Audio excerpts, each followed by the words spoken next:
Assalamualaikum warahmatullahi dan salam sejahtera kepada bangsa Walabri sekalian. Kadang-kadang saya rasa pelik melihat peguam-peguam yang duk mempertahankan kuil Hindu dekat Masjid India itu. Seolah-olahnya mereka ini tak reti pasal undang-undang. Macam mana korang jadi lawyer bila pasal undang-undang yang basic pun korang tak reti masalahnya? Kita intro dulu.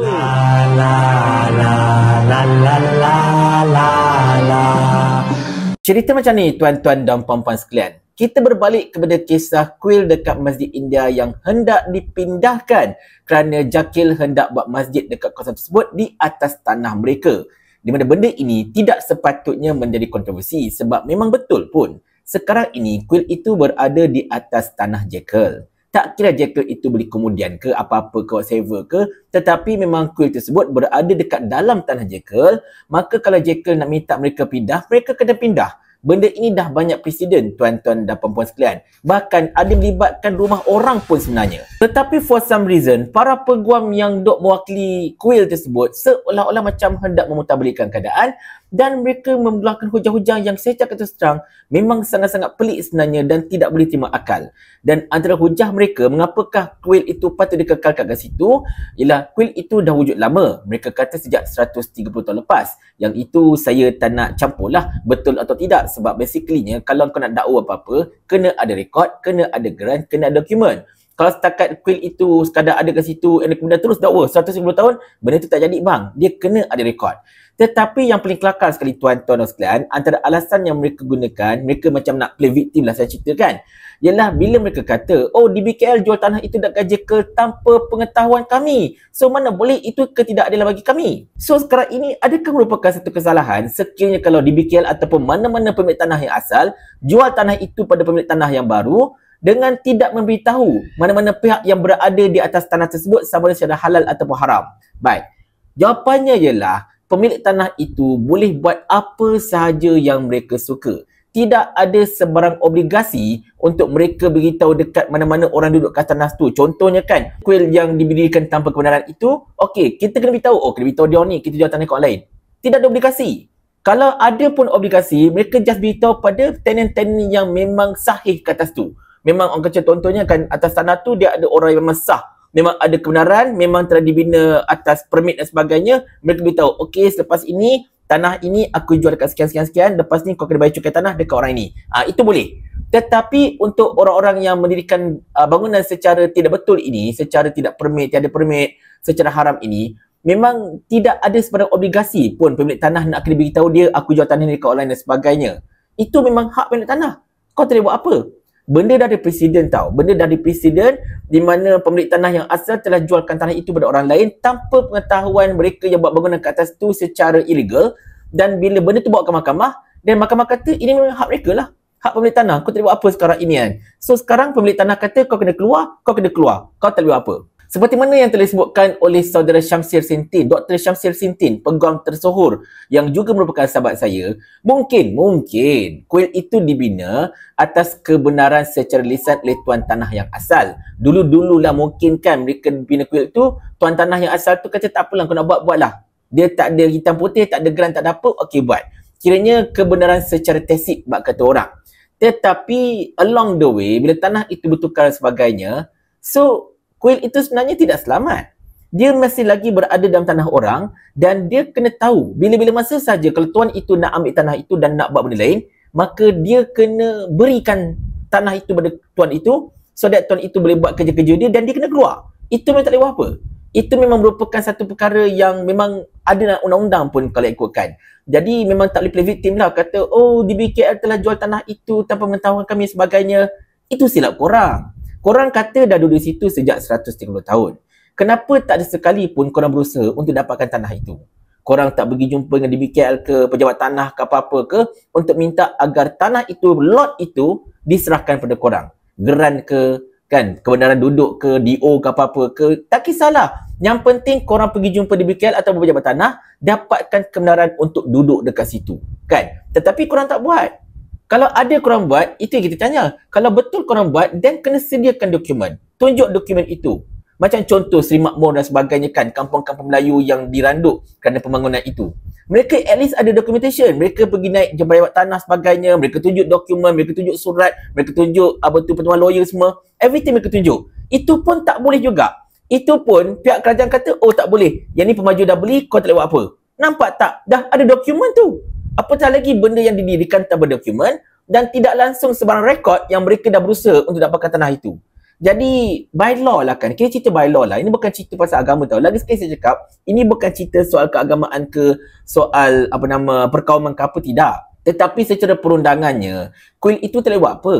Kuil itu cuma ada satu pilihan sahaja sekarang ini, iaitulah untuk keluar berpindah mengikut tapak yang telah dipersetujui oleh DBKL. DBKL dah setuju dah, okay fine, ada 3 lokasi. Salah satu kau pilih lah. Satu dekat sebelah Jaya Lukas. Kan, kat situ ada satu ruang, kau pindah kat situ. Nombor 1. Tak nak kat situ. Nombor 2, sebelah semua house. Yang ni saya tahu lah kawasan dia kan, tepi tu memang macam ada satu ruang sikit. Pada peringkat awalnya kalau tak salah saya, tempat letak motor kot. Tapi mereka kata, okey boleh buat kulit kat situ. Tak ada masalah, silakan. Nombor 2. Ataupun nombor 3 dekat Jalan Bonus. Jalan Bonus di belakang sikit. Tapi still dalam area yang sama. Jadi, tempat dah disediakan. Pihak Jekyll pun kata, tak apa, kita sanggup untuk tanggung. No problem. Ex gratia. Kita sanggup tanggung benda ini, you nak pindah, kita tanggung, tak masalah. Itu saja. Dan itu penyelesaian yang orang kata apa, sangat-sangat rasional. Dan walaupun contoh Jekyll tak payah pun nak tanggung, tetapi atas dasar muhibah, mereka tanggung juga, no problem. Tak ada hal lah kan, sekarang ini aku faham, mereka dah dekat tanah ni lama, bukan salah mereka pun. So, kita nak buat juga masjid kat sini, benda dah wakaf. Jadi, you kena keluar. Tak apa, I tanggung you keluar. Tapi itulah, pihak pengurusan kuil ni kena rasional lah, kena bijak. Dan lawyer-lawyer ni jangan duk nak memberikan harapan palsu. Masalah sekarang inilah, para peguam ini seolah-olahnya macam hendak memberikan harapan palsu. Ditambahkan pula dengan kenyataan daripada menteri. Macam contoh Gobin kan, dia kata, kita kena pertahankan, lindungi kuil ini. Benda tak betul Gobin. Adakah kau nak ajar rakyat untuk langgar undang-undang? Memang kita nak pertahankan rumah ibadat kita, betul. Semua orang akan pertahankan rumah ibadat masing-masing, tak ada masalah. Kita faham. Tetapi jangan pertahankan sesuatu yang dibina tanpa mengikut lunas undang-undang. Jangan pertahankan benda-benda yang outlaw. Bila Gobin kata kita kena pertahankan kuil ini, whatever happen pun, maknanya sekarang Gobin telah memberikan green light untuk rakyatnya mempertahankan perkara yang di luar batasan undang-undang. Benda tak betul. So macam Gobin nak ajar rakyat untuk jadi outlaw pula, untuk jadi orang yang melanggar undang-undang. Benda tu tak betul tau. Benda tu tak tepat sama sekali dan tidak patut dikeluarkan oleh seorang menteri seperti anda. Kena ingat tau Gobin, bila anda buat macam tu, benda ni akan jadi presiden. Apa saja berlaku dekat kuil itu selepas ini dengan Jekyll whatever, dia akan jadi presiden selepas ini. Dekat Selangor ini saja, tuan-tuan sekalian, ada lebih 700 buah kuil yang dibina secara tanpa permit, tanpa kebenaran, secara asasnya kuil haram lah, saya cerita kan. Jadi, 773. Anda bayang tak, apa-apa saja jadi dekat sini, dia akan bagi efek kepada lagi 700 lebih tu. Dan 700 lebih ni semuanya haram tau. Semuanya dibina tanpa permit. Dibina atas tanah orang dan sebagainya. Jadi cuba anda bayangkan, sekiranya kalau tiba-tiba pula pihak Jekyll ke apa-apa ke depressurize, telah ditekan oleh pihak-pihak tertentu, kena bagi penyelesaian, bagi kuil tu duduk kat situ juga. So, apakah jadi pada 700 lebih ni? Mereka akan lagi mengarut lah. Mereka akan lagi, oh nampak kita berjaya dekat kuil Patra Kaliaman. So, kita buat kuil lain macam tu juga. Tak boleh macam tu. Kalau nak tengok presiden benda lain berdasarkan kepada kanun tanah. Benda-benda berkaitan dengan akta tanah. Akta tanah kata terus terang, pemilik tanah ada hak 100%, orang lain tak boleh kata apa. Tak kira macam mana kadang sekalipun, kau claim lah macam mana sekalipun, pemilik tanah tetap ada hak sepenuhnya ke atas tanah mereka. Tak boleh ada kompromi. Kena faham benda itu dan tolong jangan ajar rakyat untuk benda yang sebaliknya. Jangan ajar rakyat untuk jadi seorang yang kurang hajar terhadap undang-undang negara. Yang ini saya kena terangkan kepada para lawyer LFL itu dan juga kepada Gobin Sindio. Dan juga saya nak panjangkan terus kepada Perdana Menteri Datuk Seri Anwar Ibrahim. Nak macam mana keadaan sekalipun, nak orang kata apa, mempertahankan itu, ini, whatever ke, semuanya kena ikut rule of law. Semuanya kena ikut undang-undang. Katakanlah kalau masjid lah yang berada kat posisi kuil itu dibina atas tanah orang lain nak keluarkan mereka kan. Kita tak boleh nak marah. Kita tak boleh ada sentimen, oh Islam ditindas. Tak, sebab masjid itu berada atas tanah orang. Bukan tak pernah. Pernah je masjid dibina atas tanah orang atau sebahagiannya dekat tanah orang. So terpaksa dirobohkan, buat tempat lain. Nak macam mana? Ini undang-undang. Tanah tu tanah orang, kau tak boleh buat apa? So sama kes dengan kuil ini, sama kes dengan kampus makmur, sama kes dengan macam-macam tempat yang kalau kau bina something, bangunan atas tanah orang, dan bila orang itu nak tanah itu, nak buat benda yang dia nak buat, dan kau tak boleh ada kat situ, dan kau tak boleh ada kat situ, kau kena keluar. Itu sahaja. Kena faham betul-betul rule of law ni, kena didik rakyat dan kena galakkan rakyat, serta kita kena guide rakyat untuk bergerak berlandaskan pada undang-undang. Kita ni masyarakat yang berperlembagaan, masyarakat yang ada undang-undang. So macam kelakar bila ahli-ahli politik kan, macam orang kata apa, program-program ini whatever, nak tunjuk hero, menunjukkan kepada rakyat, oh jom kita langgar undang-undang. Sepatutnya kenyataan Perdana Menteri itu ditujukan kepada mereka yang nak menggalakkan rakyat untuk melawan undang-undang ini, iaitu kita pertahankan juga kuil haram ini. Tak boleh, itu di luar undang-undang. Betul tak Wahai Perdana Menteri?